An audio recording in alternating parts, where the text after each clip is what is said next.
Is the Fantasy Alarm NBA DFS show with John Impemba and James Grande.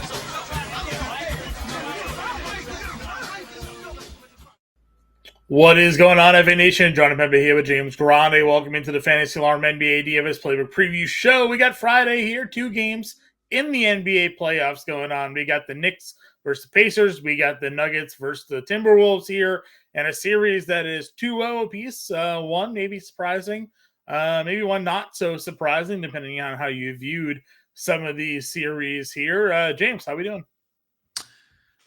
Good. I figured 2-0 in the Knicks Pacers, just with that Madison Square Garden home cooking there. Right.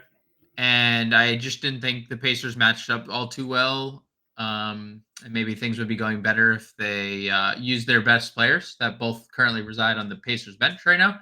I definitely did not have 2-0 Minnesota on my bingo card. But as we've seen this progress, Jamal Murray clearly not healthy, looks terrible.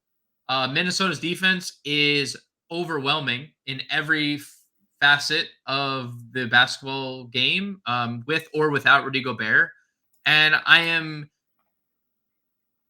this game is probably the super unfortunate for one of Nikola Jokic and Rudy Gobert, because if Minnesota goes up 3-0, Jokic suddenly shouldn't be the MVP. And if Denver comes out and smashes Minnesota with Rudy Gobert back, well, Victor Wembanyama should have been the defensive player of the year over Rudy Gobert, right? Like those are the two narratives that we probably are going to live and die by tomorrow for this slate. So it's an interesting one. Obviously, there is the Knicks. The Knicks is going to be quite interesting because they've already only been playing 7 players. Well, one of them is not playing. OG Anunoby already rolled out. And Jalen Brunson is questionable. And although Jalen Brunson said, I'm good, whatever, didn't play for 15 consecutive minutes in the first half and then played the whole second half, whatever, obviously that foot is bothering him enough to where he didn't play 15 minutes in a game, was hobbling around in the second half, and is listed questionable for game 3. So there's question marks surrounding this slate kind of everywhere. KCP randomly popped up in the injury report today with a dominant injury. So a lot to get into for just a small slate. Yeah, for sure. Let's jump into this. We go team by team, game by game here. Starting it off, Knicks Pacers. Starting it off with the Knicks side. You mentioned obviously Jalen Brunson had briefly left that game, came back, standing ovation, the whole 9 yards. His 40-point consecutive streak ended. Isn't going to be able to chase Jerry West's 6 straight playoff games with 40 points. Maybe he starts that back up here in this one. But $9,800, the man continues to do it all, even coming back from that injury. 11 of 18 shooting, 45.5 fantasy points. All-time player right now. Yeah, he is on quite the heater, and it just makes you wonder, like, no OG Anunoby. He played, he being Brunson, him, DiVincenzo, Josh Hart played the entire second half, right? Didn't sit. Tibbs played Precious Achiuwa the final 15 minutes of the game in Anunoby's stead, and gave Isaiah Hartenstein a 4-minute stint to sit in the second half for Miles McBride. If Brunson plays, I mean, he's legitimately going to get as close to 48 minutes as he probably possibly can here. And at that rate, I don't think there's a better play per dollar in terms of spend ups. I know Jokic exists. I know Anthony Edwards is cheaper and he's going back home. But I would still probably rank Brunson first if that's going to be the case. If he's going to play 40-plus minutes, just based on what we got in all the other games of 40-plus minutes, right? Clearly, was hobbled in the second half. It didn't really impact him all that much offensively. He was still moving without the ball a lot, still handling the ball fine, and obviously in crunch time, he dominated the fourth. The Villanova 3 did. So I have absolutely no problem getting to Jalen Brunson in any and all formats here. I think so. the Knicks are easily the most stackable team on this slate, right? Because they might only play 6 players. Like, they played Alec Burks. I don't know if you saw this at the end of the first half. 44 seconds. 44 seconds. Yep. Alec Burks was dusted off. Took a shot at the buzzer. Did not make it, obviously. But what's to say the Knicks rotation isn't just Brunson, Hart, DiVincenzo, Hartenstein, McBride, Achua, and that's it. Those 6 guys. Yeah. So, like, you can't really go wrong with any of the 6. My assumption, without OG, they just simply plug Precious. That was what we saw for the final 18 minutes of the or 15 minutes of the second half. He played 28. If not, they just start McBride and they go smaller than they have, and that's fine because Indiana plays basically double point guard with Nembhard at the 2. Right. So whichever iteration of their starting lineup, they're all in play. You can play them all. I don't have like a favorite. I think Hartenstein owns Miles Turner in this matchup. We saw it during the regular season, and he's been amazing to start this. I mean, game 2, he was incredible. Game 1, he was fine. Game 2 was incredible. DiVincenzo has been lights out, kind of like he's been all year long when he's got an extended run. Well, 44 plus minutes in 3 straight games, 28, 25, 23 actual, 46, 35, 50 fantasy points. Like, the Knicks are just the best team of the slate. I don't even think it's close. Now, ownership, right? Mm-hmm. They're on the road. They're shorthanded. They're going to be asked a lot. Not that this is any different. They play 44 minutes every night. I was gonna say they've been prepped for this. But the Knicks are. I don't even think it's like much of a discussion. I just think that they're just the best team on the board. Just given, I mean, they're not even expensive, right? Like, outside of Brunson, like, everything is affordable, so you can really just get to anything you want. Yeah, Josh Hart's been just as good, dude. Oh, he has been amazing. He has been flat out amazing. And tip of the cap to Josh Hart for that little the little Reggie Miller thing at the end of the. Yeah. That was a great touch to the end of that game. That was everybody sort of like mocked the Knicks with the Villanova reunion, and those 3 are leading them into what is likely the Eastern Conference Finals here. So, dude, salute to them and salute to Tibbs, dude. Yeah, you know what? Tibbs gets a lot of crap for everything he's done and the minutes that he's played. And anyone that's watched the Knicks interviews after the game, he asks Josh Hart every game if Josh Hart wants to sit, and Josh Hart just tells him, "No, I'm good." Like, it's not like Tibbs is just like, "You're gonna play 48 and you're gonna die on the floor." He's like, "You're going to play 44 and die on the floor, but I'm willing to give you a couple minutes here and there." And they just tell him no. So salute to the Knicks right now. They're probably the most, obviously, if not for you, outside of your favorite team in the postseason, not you specifically, but like if you have a rooting interest, they're probably the most lovable team left in the playoffs. Agreed. 100%. Thibodeau has never really had like awful teams. He's had players sort of like quit on him because they couldn't handle the expectations, but like for the most part, he's always been a very good coach since he was the Celtics assistant coach on that championship team. So and since then he's always been a strong coach there. Pacers are at home here and looking to get a win on the board. You got Halliburton at 83. Talk about a cheap team. Halliburton's their top price guy at 83. Siakam 69. You have Nembhard and Nesmith down there in the 5Ks. I mean, definitely affordable options on this side of that matchup. Yeah, I mean, I think this is the better game overall. I think this is very interesting. I don't know if Twitter, it's not just me, but Twitter in general was on fire at the end of that game that TJ McConnell was not playing over Andrew Nembhard or over Aaron Nesmith, who left Dante DiVincenzo open on 2 threes late in the fourth. Like, hello, do we know that the guy made 253 pointers this year? Like, why are we helping off of Dante DiVincenzo? But no McConnell at the end of that game was a head scratcher. No Obi Toppin for the final 10 minutes of that game was a head scratcher. Obi Toppin had 20 actual and didn't play the final 10 minutes of the game. So all that to say, like, it'll be interesting to see if Rick Carlisle continues to get this production from double from McConnell, 20 from top and off the bench, and neither of them close. Like, so I think things could be shaken up a little bit here. Like Halliburton, Siakam, Miles Turner are probably the 3 safest guys, I would say. I mean, definitely Halliburton, definitely Siakam. Yeah. Nembhard had a good success in the regular season against Brunson. Cannot guard Jalen Brunson in this. Like this is just 2 games through. Like he doesn't have any business being on Brunson right now. So I think he'll lose out if McConnell's really good again. I can't see how McConnell doesn't close over Nembhard. Neesmith is having a really bad series.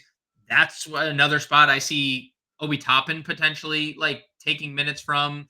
And I do think things get a little bit more interesting for Siakam with no OG, right?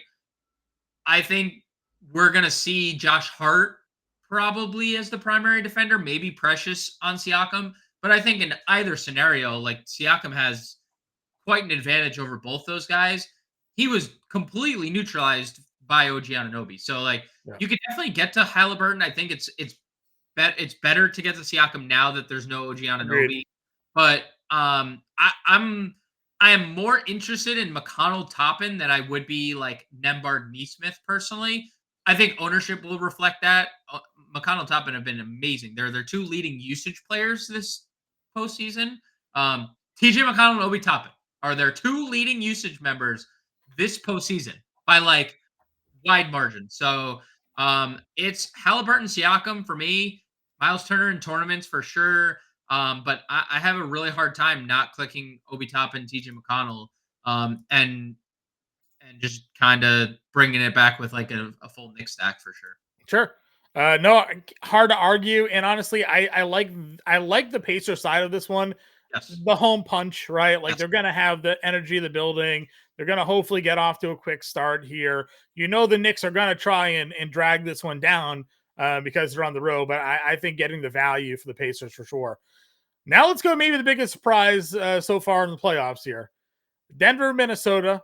Yes. The defending NBA champions with the reigning end league MVP dropped 2 games at home to start the series. And now going to Minnesota. Minnesota was the top team in the NBA for the majority of the year.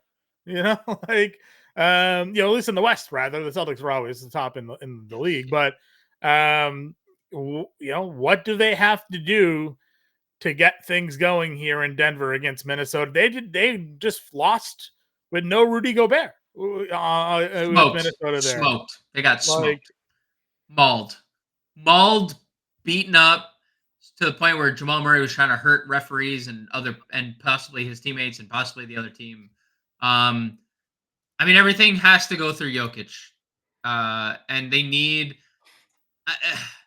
dude, it's just hard to say they won't win with Jamal Murray going 6 for 14, 3 for 18. They won't win with Jokic going 11 for 25, 5 for 13. Like, I think it's just almost as simple as that, right? Like, they need both those guys to be as good as they've been in the postseason their whole career. So they're collapsing on Jokic when he gets the ball. It's forcing him to kick it out, and the other guys are just not making shots. If they make shots, then they, then they have a chance because they can't play that defense on Jokic here. But if they can just get it in his face with 2 guys over 7 feet, then he's going to have a hard time doing everything. And that's what we've seen through 2 games here. Dude, and they are the one team that can do what they're doing, like where they're playing Towns, and obviously not last game, but game 1, they played Towns as the primary defender.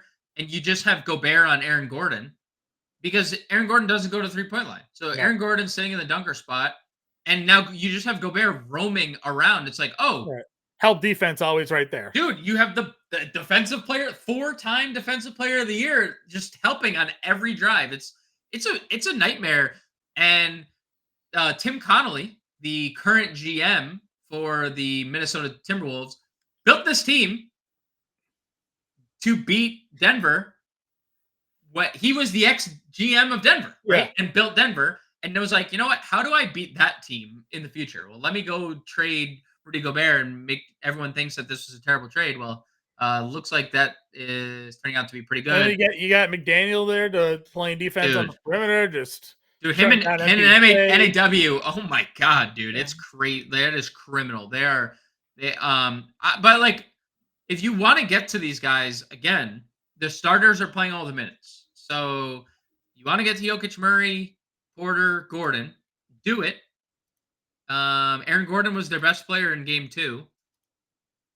You can get to any of them. It's Mhm. just like, I guess KCP being on the injury report could bring something into play. Christian Sure. Brown would obviously be the primary beneficiary.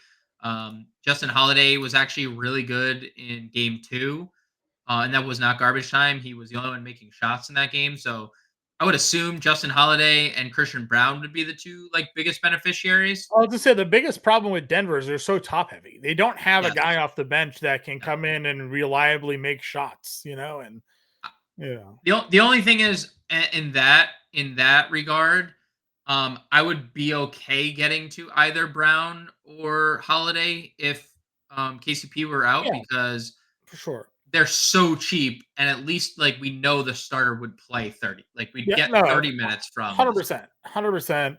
I'm just thinking like for their own ability to compete. Like Yes, if they lost Bruce Brown. We said it. Like yeah, Bruce Brown was a huge loss. like Reggie Jackson can score, but like he's been banged up and he's a point guard. He's not Yep. he's a driver. He's not a shooter, right? So they just don't have a guy, I'll reference the Celtics because they're my team anyways, but like, Pritchard or Hauser can come off the bench and knock down threes and do it reliably. Yep. They don't really have that on this team. You mentioned Justin Holiday. That's great. Veteran player, been around for a long time, but he's been an eighth man, ninth man most of his career, Right. and Christian Brown, you're hopeful that he's going to develop into something more than what he's been. But like, as of now, he's still untested and young. Like, there's just a lot of question marks on their bench. So when those guys are struggling and they're not getting their offense going, they almost lack a spark that can come in and help Agreed. them out there. Agreed. Fully agree. Minnesota side. Anthony Edwards is $9,300. You got the Twin Towers there in Townsend, Gobert, Conley, Reed, McDaniels, and NAW. Those are who's playing. That's it. Yeah, they have sprinkled in some Kyle Anderson, and I figured they would. Mm-hmm. Obviously, the game 2, he's not going to play 26 minutes. No, the blowout minutes. Yeah. Well, he started with no Gobert, so they started him over True. Naz Reid over Gobert because they did Anderson to start the game. They used him. They sprinkle him on again. They use him as the primary defender on Jokic, and then they help off. Which is a good strategy because Aaron Gordon is just hovering around the rim all times.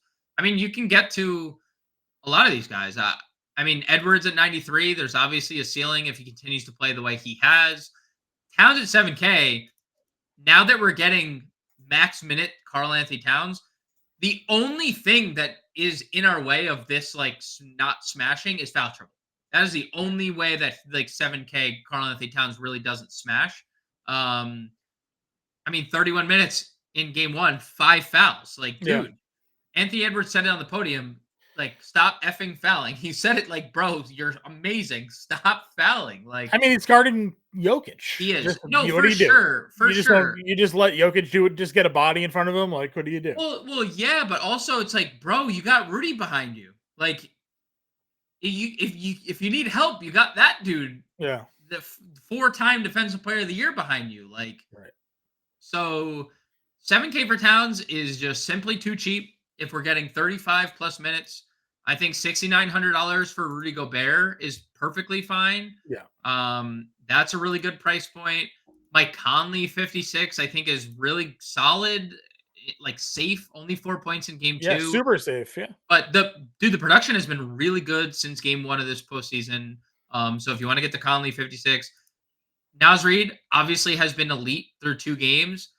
It's hard to say no to Naz Reid. You and I are big Naz Reid guys. Yeah, but like, it is also a thing. Like, game 1, he goes on that 10-0 fourth quarter run by himself. Obviously, he was never getting taken, wasn't getting taken off the floor in that case. And he's going to play a bunch. His price is rising. I'm good with Naz Reid, 47. Jaden McDaniels, we had a Jaden McDaniels game last game. I mean, game 1, 39 minutes, didn't make a shot. You're like, oh, okay, 39 minutes though, and only 1 foul. Well, game 2, 26 minutes because he can't stay out of foul trouble. Another guy, 5 fouls, and that's the Jaden McDaniels experience. But again, if there's a chance at 39 minutes on a guy at 4,400, like that's viable, right? Probably stays out of foul trouble if they had Gobert there as well, right? Probably. And then if he is in foul trouble, step on in NAW for 30 minutes. Like there's just a revolving door of swarming defense coming through for Minnesota. Yeah. Like, who would have thought we would have got this out of NAW after he was like almost out of the league in Utah, you know? Like, dude, and now everyone can't stop talking about how good he's like, dude, he was smiling at Jamal Murray dribbling the ball up the court while he's guarding him like 90 feet because Jamal Murray had nothing. Could not get past him. They just couldn't dribble past him. He's smiling at him. Yeah, Murray's not 100%, so that's not a helpful case, you know? For sure. No, dude, Jamal Murray does not look good. He does not look healthy.